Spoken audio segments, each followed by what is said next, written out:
able to participate in our second annual Franchise Social Media Summit, which will be the week of September 24th to 28th, with 10 hours of social media information, guidance, coaching, etc., specific to the franchise community.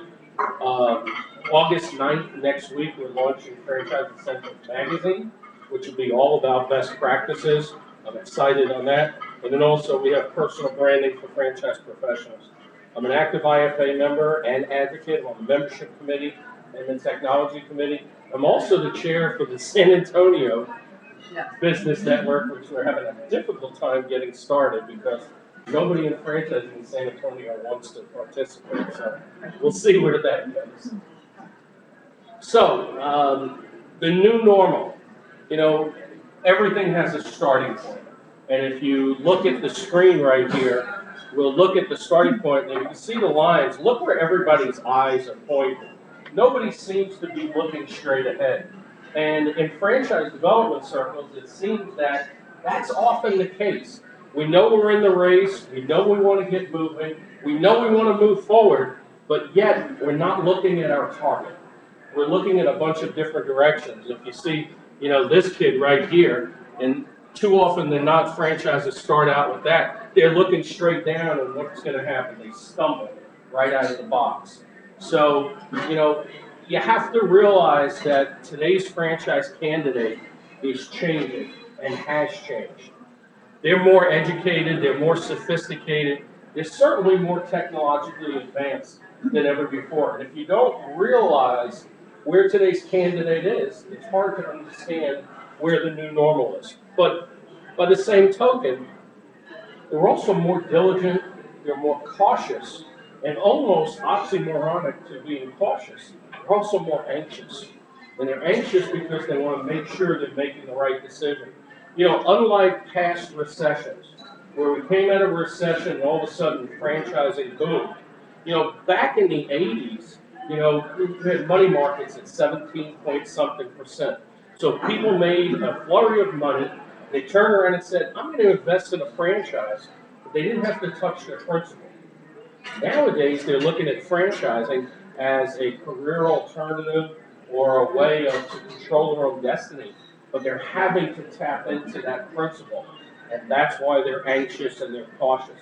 They can't make mistakes. Before, they almost had the philosophy, well, I understand there's risk, and if it doesn't work out, at least I'm not tapping into my principle. It's kind of, found money, it's gained money. Today, that's not the case. Failure is definitely not an option. So, the first thing I like to talk about is, what does your franchise sales process look like today? First of all, is it actually a process? Or are we just winging it, dealing with leads wherever they happen to come in from? How are we moving them through the process? And of course, there's various software out there like Process P that does a good job of forcing not only the candidate, but the franchise salesperson through a defined process. Well, the second question is the target audience actually defined? Because strategy development based on the target audience is going to change because your target audience is 4 or 5 different type of targets. You're a children's entertainment franchise and you're looking at transitioning executive, you're looking at mompreneurs, you're looking at moms re-entering the workforce that have never been in business before, and a big new segment, which are grandparents investing in franchises, both as a career option because they're living longer and retirement funds aren't quite where they would like to be, or they have a child that's a single parent and they're trying to do something for them. So it's another segment. Well, they have to be targeted different ways. And you have to understand that they are congregating and communicating in different circles. So as you work through this new norm, you have to go ahead and look at your process and make sure it's consistent with your marketing message. Because if it's not, there's going to be a big disconnect. And in today's instant gratification world, if there's a disconnect, they'll go ahead and go to another site, and you'll lose a potential client. That big thing that I've been seeing is your sales representatives know and understand the messaging, and specifically the messaging that's in the digital world. And we're finding that a lot of times they don't even have a clue what messaging is going on in the digital world. Typically, the franchise salesperson is a salesperson. He's a looking to, sell, sell, sell, get the customer to buy, and wants to shortcut the process. Now, that doesn't mean that they're a used car salesman. It doesn't mean that they're trying to do this, intentionally or trying to pull the wool over anybody's eyes. It's just a lot of times they don't know where they are in the process. They figure somebody calls, we're going to immediately start going into sales mode. Today's candidate, being more technologically advanced, has already done a lot of the due diligence themselves, even before they get to this point. And they realize the disconnect. Because in the digital world, they see everything in a nice, professional, orderly fashion. And if all of a sudden somebody is winging it and immediately trying to sell, obviously there becomes a disconnect. So, little cartoon, how will we achieve this? With 3 time-tested winning strategies to decide it upon, later. Okay, and quite frankly, a lot of times franchise development is done in this way. It changes. Knee-jerk reactions are made. Oh, we're getting more leads here. Let's concentrate there. Oh, we got a flurry of leads without even thinking about what might be driving them, who the target audience is, and where they're coming from. And we spend a lot of time with tire kickers. We had one instance the other night with one of the brands that I work with. Their website went down, and it was down for about 36 hours. When it came back up, we got a flurry of leads coming in. Well, Google algorithms picked it up like it was a new site with a bunch of new activity. So all of a sudden, it was in all the search results. I got to tell you, every single one of the people, the CEO was just ecstatic. We got 100 leads today. Every single one of them was just one of these 2 a.m. tire kickers, like the old, reader's card, circle 20 numbers and hope to get a bunch of brochures. So, but companies are actually making decisions to change strategy based upon that. So you really have to look at it as a process. So you have a process, and it's outlined, it's the official franchise sales process, but is it being used? Too often than not, when we deal with franchise salespeople, we try to hold them accountable and say, where do we stand with franchise sales? Oh, I got 3 in the pipeline. By the end of the month, they'll close. And by the end of the month, they don't close. And at the beginning of the month, you're asking what happened. Oh, we had this problem, but they're securing this, and then they're going to make a commitment. And it just keeps going on. And you do that for 6 months, and nothing gets done. And a lot of times it's because the process isn't being followed. So the first question is, could your franchise sales process work better? Well, if it's a defined process, it probably can if it's been tried and true. But is it time for a franchise sales process audit as you look at structure and systems and skills and strategy and put it all together? Today's candidate, being more sophisticated than ever before, is really demanding this. They can spot problems well before we can. Okay? So you have to make sure that you're not ready for an audit. What is this picture? It's scary, but what does it say to you? Anybody? What does it say to you? He's a little too comfortable. Little bit trust, exactly. Were you at one of my seminars before? Okay. Just wanted to make sure we didn't have a plan to do. Okay. Trust. It's a tremendous amount of trust, not only for the lion tamer, but for the lion itself. It's a relationship. But getting to this point, he didn't just walk into the lion's den and cuddle the lion. He earned the right to do that. And it was over a period of time, and it was a very methodical process along the way. And we have to look at franchise sales the same way. We hear a lot about integrating social media with traditional marketing. And it doesn't mean just slapping a bumper sticker on whatever you're doing. It has to be conducive to the process, and it has to be in line with the process, and it has to be in line with the goals and objectives, and the goals and objectives specifically for each target in your candidate profile. So you might have 3 or 4 sub-strategies running simultaneously. Well, it also has to have continuity with online messaging. If you're talking, as I said, in the case of a children's entertainment franchise, the online messaging has to be relevant to the target audience. I'm going to talk differently. I'm going to have different messaging to moms re-entering the workforce than I am to grandparents. I might have some similar messages going side by side because I would like to try to get those 2 groups at some point together because it just might fortify the efforts and make 1 and 1 equal much more than 2 at that point. That, again, is a sub-strategy in itself. Franchise social media, and some of you in this room, Dad, really spends a lot of time within the social media space. The great thing about social media is that it could really amplify your recruitment message. It could be a driver of leads. It could be a way to complement your messaging. It could just be information like I like to say, you know, the kids go to the bowling alley, and so that they, you know, don't fail by throwing the ball in the gutter, God forbid. Okay, they put the bumpers in there so the ball gets back to them. Social media in a franchise development setting really can be used that way. It could be those bumpers down the side. So when they get off track, it moves them back in the middle. It's also another way, as today's candidate is more due diligent than ever before, does more due diligence than ever before, that as they go away from the primary source of the marketing message, they're finding other marketing messages from your brand, not from other brands. You know, and that's great when you have all this stuff coming into your search results and it pushes the competition to the 3rd page. But using social media to amplify an inconsistent message and, God forbid, a non-compliant message, and of course we know in some registration states there are various rules to follow as well as federal rules. It'll lead to poor results or worse, you know, potential consequences.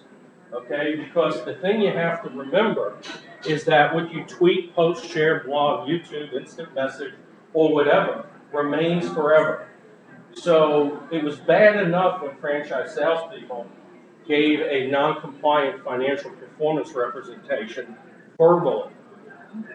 Now it's going to last forever.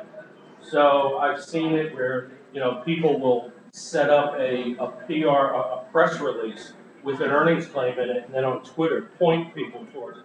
It's still non-compliant, okay, and get in trouble. The thing is, like with Twitter, I found out from Jonathan Redgrave, an attorney on social media that was on my radio show last year, every single tweet is being archived in the Library of Congress.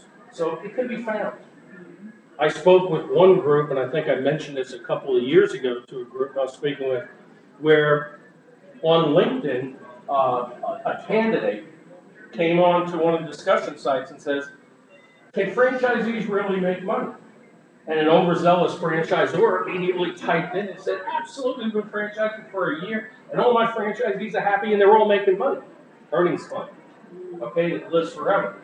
Well, I was speaking to a group, and the woman, the CEO, was sitting in the group when I told that story. She stood, she goes, oh my God, that was me, and I didn't realize it. It doesn't matter whether you realize it or not, because let's look at the scenario here. You have not only the people in the discussion group that we know are in the discussion, but people that are in the wings. And a lot of people in social media today are in the wings, and they're watching this stuff. And maybe this person said, I want to look at their franchise opportunity. And they sign up with the franchise opportunity. Nobody even knows that that person saw this discussion. 2 years, 3 years down the road, that franchisee fails, talking with their attorney, and the attorney said, why did you even buy this franchise? It was the CEO, they said everybody was making money. Rest assured, that attorney is going to find that discussion and use it against them. Okay? So everything lives in this new world. It's there for eternity. It can be found. Just like, you know, wiping your computer clean, it can be found. All right? But social media, which I think is the backbone of the new norm, is a little bit different than in the typical business environments of B2B and B2C. when you look at it in franchising, you have, you have the candidate way out here, you have the brand here. And he kind of walks his way through it, he's seeing some information, and he winds up at this point, where do I go? Do I go to the franchisee location to find information? Do I call the corporate office? I look for information online. And the franchise sales rep is kind of standing out in the wings. And he's standing there and he doesn't understand what the messaging is. And unfortunately, what happens is this one drops into the slot, the franchise sales rep drops into the slot, and too often than not, there's a disconnect. Okay? So the franchise sales rep really needs to understand the messaging that's going on. Because to the candidate, this is what the social media sphere looked like just a few short years ago. Well, some of the people like David Meerman Scott and Brian Solis and some other experts within social media kind of organized this really truly into a conversation. And ironic enough, 3 years ago, Deb invited me to talk to this same group out at ICED, and we had just rolled out EID at the time. And we were using it specifically for social media, which now we have a trademark pending on, but we also use it in all the consulting that we do, and really look at exploring, identifying, developing, executing, and analyzing. This is the process you really need to go through as you start to mix the new world in with some of your traditional efforts. And I'll send everybody a copy of this. You can give me your business right there. I have most, so I'll send a copy of it. But really, we look at it, and as we looked at social media with franchise companies, you know, everybody's saying, oh, we got these guidelines and we got these policies and procedures in place. Where were you going? I said, how'd you develop policies and procedures if you don't even know which social media you're going to use? You know, if you're not using Twitter, why are you mentioning it in your policies and procedures? Anyway, that's a cart before the horse type of scenario. But what we found is that we're really not a big believer in one size fits all. And we've worked with similar brands and similar industries that have totally different strategies because they're based upon franchisors' initiatives, it's based upon their goals and objectives, but it's also based on the resources they can bring to the table. For instance, as you're in the exploration stage, if you have people on your staff that are great writers, obviously you want blogs to be a big part of your strategy. If you have somebody on staff that, you know, just runs around taking pictures left and right, okay, you want to make sure photos are a big part, videos are a big part, etc. Looking at the identification stage, you want to make sure you're identifying not only your primary targets, but your secondary targets. And along the lines with targets as candidates, identify the markets. I know we were talking about earlier about, you know, hub and spoke. It's a big process that I believe in. Go into a central location and look at spoking out so that you have synergy in one big area. I'm a firm believer in that targeted approach to build up a brand strong in one region with 30 or 40 locations as opposed to 30 or 40 spread out all over the place. Developing a strategy and a defined plan of action, executing the plan, and of course, analyzing and quantifying the results. And again, that's back from when Deb had invited me. It's, I think, September of 2009. So that's how long we've been using it and using it quite well. So we'll talk about some of the different things here on the exploration side. One of the key things is make sure your website, in today's day and age of changing algorithms with Google, that it's in sync with your social media activity. Prior to last July, Google had an initiative, it was called the Real-Time Search Initiative, which meant that social media content and activity drove your search results. Well, then they came up with Google Plus, and Google said, we're not going to go ahead and allow Facebook and Twitter to play anymore, and they kind of bumped them out, changed the algorithms. And there's so many different things, local web pages and stuff. So you really want to make sure that your website and your social media activity are in sync. Even on the local web pages today, if your franchisees are not active within their dashboard, before it used to just be status quo, now the Google algorithm will actually hurt them, it'll push them down and they'll suffer consequences. So from a development standpoint, you have to look at your franchise page, look at your social media messaging, look at the different social media that you're comfortable with, whether you're going to do meetups, whether you're going to do webinars, or whether you're going to do some other in-person type of things. Identifying the target, basically, know who they are and know where they are. I am really appalled at times when I talk with even a mature franchise and I say, who's your ideal target? They say, I don't know, right? You get that a lot. And sometimes it's just very much common sense, and sometimes you really have to think about it. So you can base it upon successful franchisees. You can base it upon them having specific industry experience or a specific profession, or based upon skills. What does it take to run your franchise? Too often than not, I did a survey since 2001 of about 1,070 quote-unquote failed franchisees. And typically, franchisors say franchisees fail for one of two reasons. Undercapitalized, which I say, shame on you for bringing them into the system. And the other is they were renegades. They did things on their own. And in surveying all these failed franchisees, I found that they weren't undercapitalized, but they did run out of money. I mean, I don't care how much capital you have. At some point, you fail and you're going to run out of money. And the only reason they started doing things on their own was out of sheer survival. So we found that the common denominator, 89% of the people with an absolute equal split in the 89%, had to do with their prior experience and skills. Some of them just didn't have the business 101 acumen to run a business.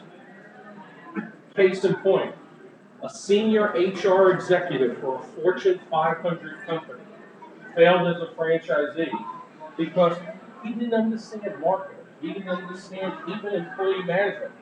He knew all about HR rules. So you can't go ahead and just assume because they're a high-ranking official with a Fortune 500 company that they're going to be successful. The other 50% that failed because of personal issues. And it might be they made too much money initially, put the white candy up their nose, to bringing junior onto the business way too soon, or maybe not having the spousal support at home.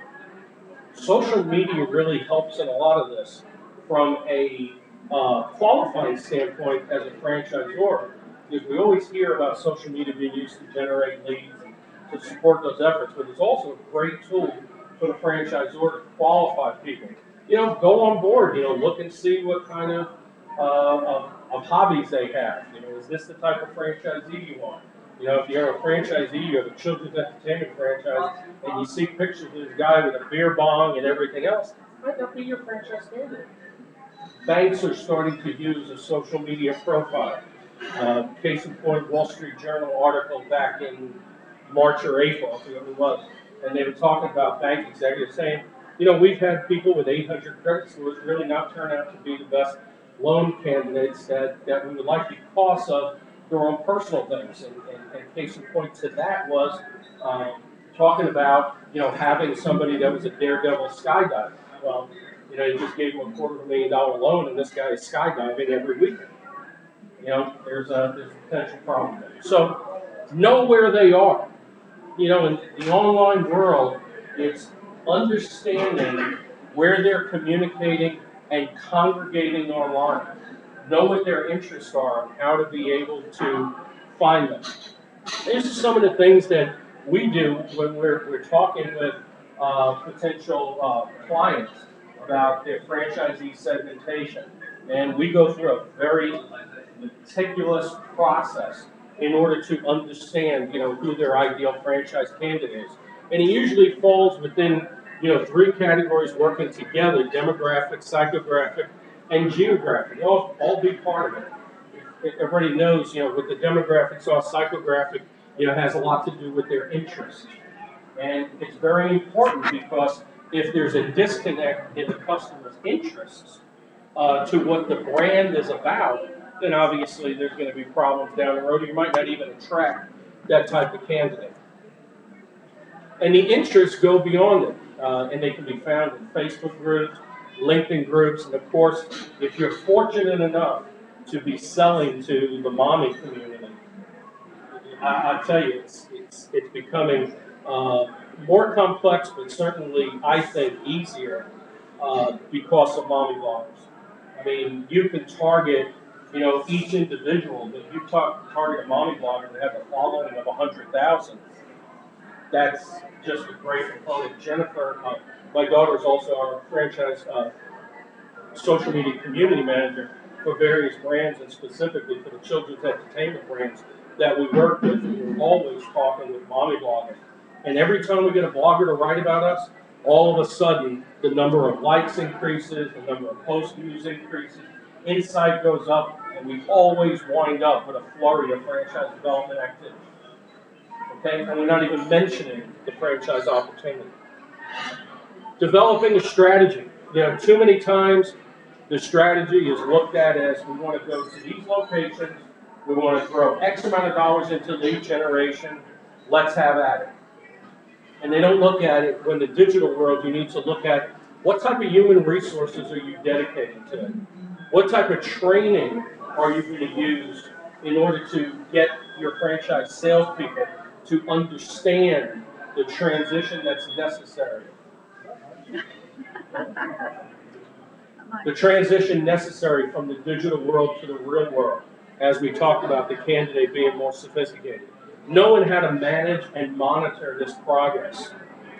Knowing whether you want to insource or outsource all or part of it, and how it's all going to work together. And of course, budget is a big thing here, but it's not just the financial budget, it's the human resource budget too. Understand defined goals and objectives, develop policies and procedures, formulate that process that's necessary, follow the tracking, and always keep in mind brand integrity, because even though you're doing something on one side, it could affect franchisees on the other. It's funny, we all know about the whole Chick-fil-A thing about gay marriages and stuff, and there's been all the uproar about this. And I posted on my Facebook page that, and I normally don't post on politics or religion or anything like that, and I wasn't posting about that per se. I kind of thought it was wrong, or at least maybe a misjudgment on the CEO's part to take the position that he did, possibly to the detriment of some of his franchisees that might be hurt by it. So to me, that might have just been a misstep with respect to brand integrity. Again, with the messaging that's out there in the digital world, when you put it out there, you need to realize how it affects franchisees that are already in the system. So, what are the objectives for using social media for franchise sales? Well, obviously, to increase leads. A big thing that's missed is keeping leads and candidates engaged with your brand. And those are two different categories there. Leads, interested parties, and candidates that are already in the system. Improve the cost per lead and the cost per sale, because you want to make sure that we're getting the most bang for the buck by creating a cross-platform multi-tiered effect. We can go ahead and enhance that message 3 or 4 different ways. And then you have to look at it and say, how does this affect our current franchisees? So, as we get into the execution stage of social media, we have to take into consideration each of the factors, each of the points that we did in the development stage. Today's candidate expects franchise companies to be social media savvy. They can't believe and believe it or not, there are some franchise companies that have yet to take the plunge into social media. And they expect franchisors to be active in the digital world. But again, we have the person, answering the phone, dealing with the lead that makes no mention of it, and there becomes a big disconnect. And again, to belabor the point about today's consumers and franchise candidates alike, they're definitely in tune with what's going on in the digital world. Back to the point of the line, it's developing that trust. It's being able to stand next to you in the virtual world and see how you're dealing with customers, how you're dealing with other candidates, how you're dealing with franchisees, how you're dealing with employees. This all is taking place in this virtual world, in this digital world, and it's the utmost of transparency. Because at the end of the day, no matter what methods we put into place, no matter what processes, no matter what technology we're using, people buy from people. People do business with people. And I got to tell you, I work with a lot of franchise companies where none of their franchise salespeople have a LinkedIn profile. Guarantee you, an astute investor today is going to go online and they're going to see how long this guy's been with the company. And guess what? His experience better match up to what he's been telling the candidate too. So there's some checks and balances there that are being used. I happen to love LinkedIn a lot. If you want to follow me on LinkedIn, here's my link right there. LinkedIn to me is great in communicating, sharing ideas, but also understanding who you're dealing with. CEO of your company should definitely have a very expanded LinkedIn. It should be very entrepreneurial. It should reek of brand integrity. It should leak of progressive growth. Because like I said, at the end of the day, people want to buy from people and people want to do business with people. And as you start pulling it all together into integrated franchise marketing, it's how everything dovetails together. The old way, to me, was a tic-tac-toe game. 9 spaces, 4 lines, win, lose, and draw, you start over. And this is what a lot of franchise development efforts used to be like. Well, we'll try this. 90 days later, oh, we're not getting leads, let's try this. 90 days later, it's not working, let's try this. Today's day and age is more like a Rubik's Cube. It's kind of a tic-tac-toe board on steroids, if you would. It's turbo. It's a cross-platform, multi-tiered effect.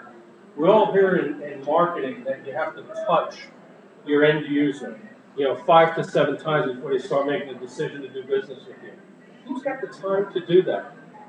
In today's day and age of instant gratification, they're gonna lose interest. They're gonna go someplace else. We can't lose that that candidate. So our ads have to be in such a way that we touch them 4, 5, 6 times almost simultaneously.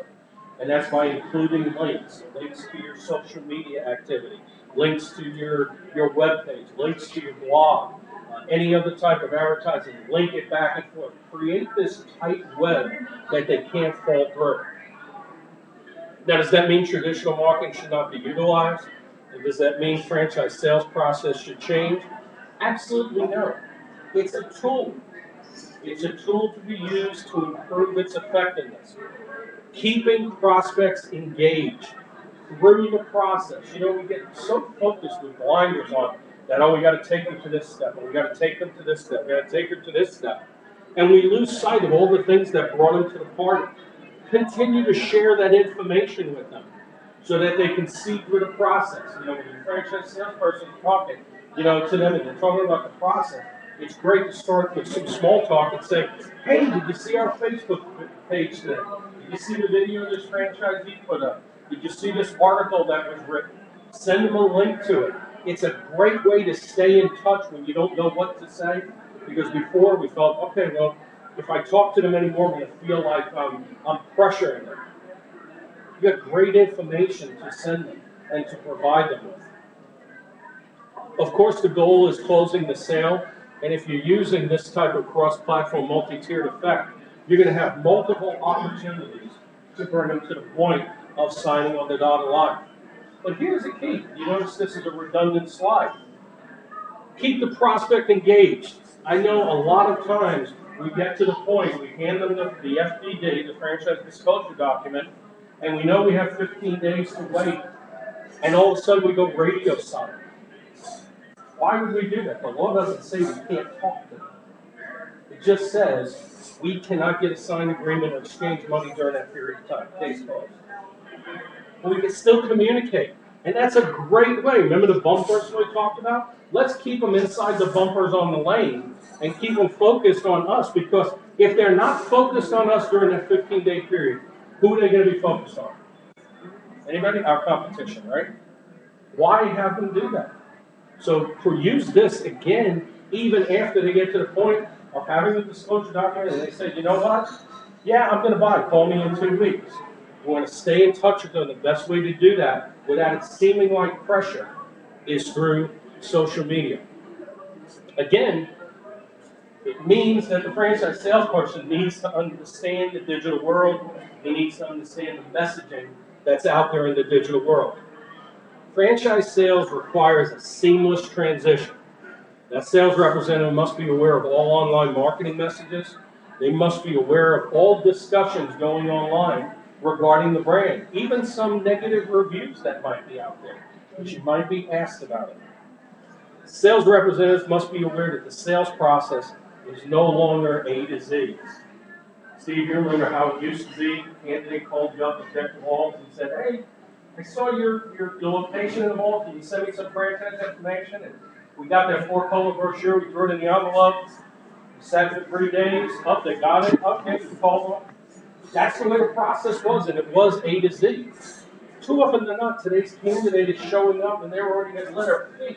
They've learned more than even the sales agent knows. Are you telling me the franchises were sold before we get technology? Oh, imagine that. Sales representatives must be aware franchise compliance still prevails. Okay? Proper financial performance representation. Sales representatives must be aware, to your point, Steve, people buy from people. Technology or not, people buy from people. They bought before from people, they're going to buy today from people. Technology is still a tool. And if you happen to be using brokers, it applies to them too. And rest assured, what they say applies to you. They may be long gone. You're going to be the one answering to the judge. Okay, so if you're dealing with a broker, I'm not saying that brokers are bad, I'm just saying make sure you train them to your processes and procedures, and there's full truth, trust, and transparency in your relationship. All this technology, again, is not the answer to poor practices. It's not the proverbial silver bullet. It's putting together skills, knowledge, and process, and having the attitude, looking at your objectives, looking at your goals, looking at your integrity and the character of the organization and your brand integrity. And it gets back to earning the right. If you do all of that ahead of time, you'll earn the right for this as opposed to that. Okay? I won't belabor this point. It's important. A lot of the people that Deb and I know that are really analytical about insights and impressions and blah, blah, blah. Yeah, it's all important. A lot of times I think they just like looking at numbers. To me, it's a simple social media P&L or a digital marketing P&L. What we put in, what we try to achieve, where are we at? Did we achieve it? No, we need to regroup. Okay? We need to protect ourselves by having Google profiles set up, Google alerts about the brand, keywords, per the individual targets, geospecific. The great thing about alerts is it provides you all the information you can use in your social media activity and content development. Online brand audits, a lot more than just doing the Google search. Look at all the directories, look at all the review sites, and everybody keeps seeming to add to review sites. Blogging community. You know, when you do a search, look at what other bloggers are writing about you. Respond accordingly. I'm not going to touch about this, but you know, social media metrics is about volume, sentiment, emotion, topic, source, author, the influencer. That's big if you're in the children's world and a mommy blogger is talking bad about your brand. You got an issue to deal with fast. Virility. But more importantly, when your head is in the sand, you don't think this stuff is going on around you. Your most vulnerable asset is up for all the world to see. Okay? So, you know, keep that in mind. But again, through all of this, before taking that knee-jerk reaction and changing course, you know, you really need to look at, you know, what's going on in your organization. You know, and it has a lot to do with attitude, and it has a direct effect to your chance of success. You know, I can't, I wish I could, I think I might, I think I can, I will, I did. All moves on. You know, if you have franchise salespeople in your organization reporting to you, make sure they're following a process and not just giving you lip service because they're going to have to work a little bit harder as opposed to just sitting there and just trying to sell anybody that comes in the door. Understand that each strategy has a different objective. For local brand awareness and driving business through franchise units, for regional and national brand awareness and generating interest in franchise concepts. It requires different strategies and plans, but they can feed off each other. You know, case in point, we were talking this morning about an in-home healthcare company I work with in Canada. They did not want their customers on their Facebook page to even think about them being a franchise. And I can understand it. Their customers, their clients are bringing mom in, you know, and talking about her aftercare, and mom's probably not doing it. They don't hear about franchise. So we actually had to set up a separate franchise page and the consumer page. A different strategy, can't be lumped together. The additional benefit, I think this is probably the diamond in the rough, is that while doing this, you know, in the old days, with franchisees, and they got very territorial, and they felt, oh my God, you're selling franchises. Oh my God, you're selling franchises. Yes, that's what we are. We're a franchise company, right? A lot of you say, you're selling a franchise, that's all you care about is selling franchises. You don't care about me. Well, part of it was because we didn't have the communications channels that we have today, that full transparency in social media. If you get your franchisees involved, they're going to see this activity, and actually we hope to get them to participate in this activity because it's a great way of validating the brand and the concept.